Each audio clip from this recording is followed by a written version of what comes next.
Hi నమస్తే, నేను రాపుల్ Bhaskar, high court advocate, Hyderabad.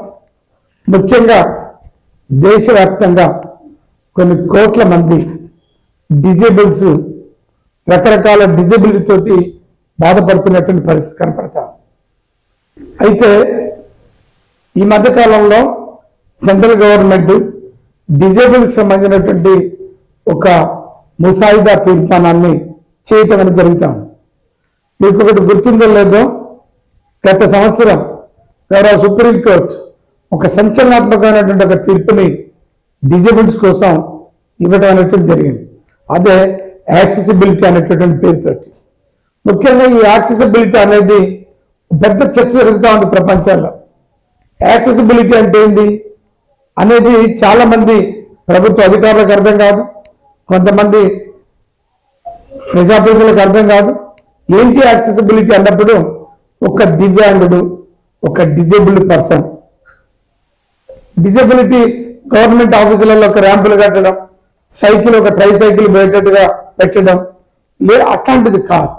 Accessibility అంటే ప్రతి చోట ఒక దివ్యాంగుడు లేచిన కానించి పడుకునే వరకు ఏ రకమైనటువంటి పనులు చేస్తాడో, ఎక్కడెక్కడ ఏ ఆఫీసు పోయినా, ఏ ఎయిర్పోర్ట్ పోయినా వాళ్ళకు కావాల్సినటువంటి యాక్సెసిబిలిటీ ప్రొవైడ్ చేయటం అనేది ఒక యాంగిల్.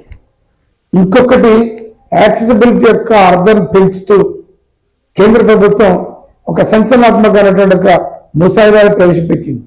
ఏంటి అనంటే, ఒక దివ్యాంగులు లేదా డిజబిలిటీ పర్సన్స్ లేచిన కాంచి వంటగదిలో వాడేటటువంటి వంట వస్తువులతో సహా అన్నిటి మీద డిజేబుల్స్ వ్యక్తులు ఉపయోగించేటటువంటి పద్ధతులలో ఒక సామాన్యమైనటువంటి ఒక మంచి ఉపయోగించేటప్పుడు ఏ ఇబ్బంది ఉండదు, కానీ ఒక డిజేబుల్డ్ ఉపయోగించేటప్పుడు రకరకాల ఇబ్బందులు అవుతాయి.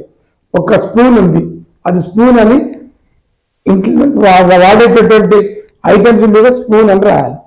ఒక బ్రెయిన్ ఒక బ్లైండ్ డిజేబిలిటీ ఉందనుకోండి, ఆయనకు ఎట్లయితే అర్థం కావాలి అని అంటే, ఒక డిజేబిలిటీ పర్సన్ మామూలు వ్యక్తులు ఎట్లయితే వస్తువుల్ని ఐడెంటిఫై చేస్తారో, వాడుకుంటారో, తీసుకుంటారో, అట్లనే ఇంట్లో వాడేటటువంటి ప్రతి వస్తువు, ఆఫీసులో వాడేటటువంటి ప్రతి వస్తువు కూడా డిజేబుల్స్ కు అనుకూలంగా ఉండాలనేది కేంద్ర ప్రభుత్వం తీసుకొచ్చినటువంటి ముసాయిదా యొక్క ముఖ్యమైనటువంటి ఉద్దేశం.